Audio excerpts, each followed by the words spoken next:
I bet you want to be smarter. So does everyone. Outside of that short teenage period where nerds suffer a little bit, smart people in general get the better jobs, get more respect, and end up with more attractive partners. But what does smart really mean after all? Is it the person who could solve a Rubik's Cube in 30 seconds? Or the Jeopardy champion, or the philosopher, or the piano virtuoso, or the girl who could speak 6 languages? What about the poor orphan who could read the vibe on the mean streets and hustle their way to gang leadership with their ruthless and perceptive wit? Who's the smartest? And more than any of these things, is being smart something you're born with or something that you can develop over time? Well, let's find out.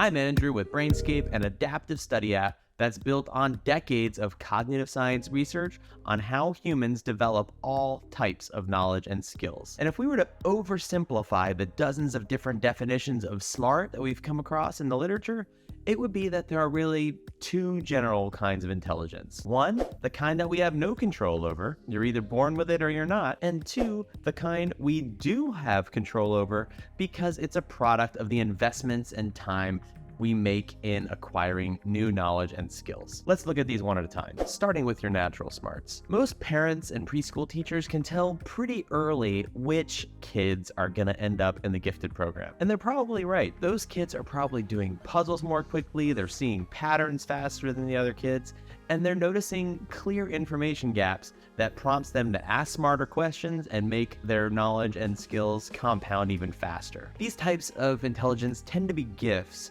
granted by our DNA and epigenetics. You've probably seen brain training apps claiming to make you smarter, but most cognitive science research that isn't paid for by those companies shows that brain training games aren't actually transferable skills to real life. Getting good at zapping antonyms with lasers will not make you wittier. You just get better at zapping antonyms. But don't worry, the fact that so much intelligence is innate doesn't mean that if you weren't a preschool prodigy, then you're screwed in life. Because the thing is that your genetics only determine your potential.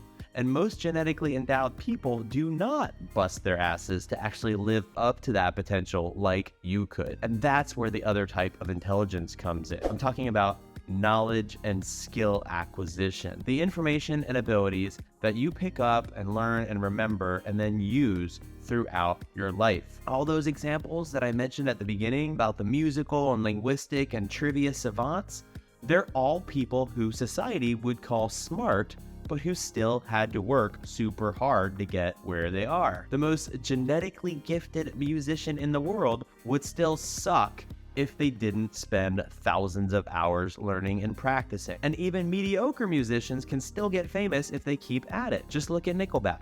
Look at this graph. The great thing about this kind of acquired smarts, aside from teaching us the value of consistent hard work and discipline, is that it is transferable, especially when you're talking about knowledge. Acquiring knowledge is super actionable and measurable, and you could reuse it anywhere. Think about it. Learning about some of the world's most famous artworks and who painted them, or the names of the different popular spices and which foods they pair with, or key historical figures or constellations in the night sky. These are all facts that once you've learned them can come up in any situation in the real world. And if you happen to know them when they do come up, people will see you as smart, which makes you a more interesting person to talk to and increases your social and professional appeal as long as you handle yourself well and don't come across as a know-it-all. Even better, the more you know, the more you'll be able to make mental connections between facts too. The best example of this is in the sciences. Learning about chemistry, for example, improves your understanding of geology because you can actually grasp what's happening at the atomic and molecular level when a rock erodes or metamorphosis forms crystals. Understanding geology, in turn, helps you understand geography, why landscapes form the way they do, why they're mountainous or hilly or flat, how rivers form and flow, what to expect from the quality of the soils.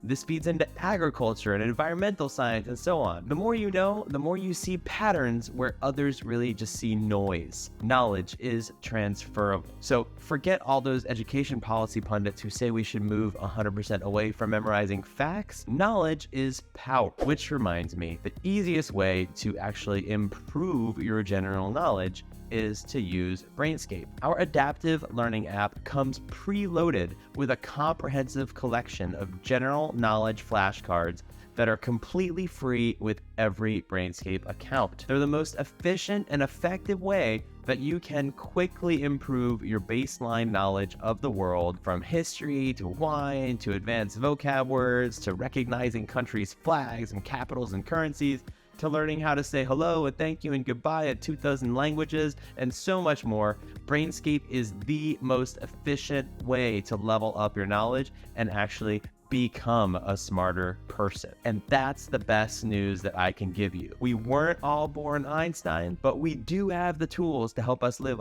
up to our potential with the right motivation and habits and tools. Just be sure to keep using Brainscape and following the advice on this channel and the Brainscape Academy, and you'll have everything you need to rise to any challenge.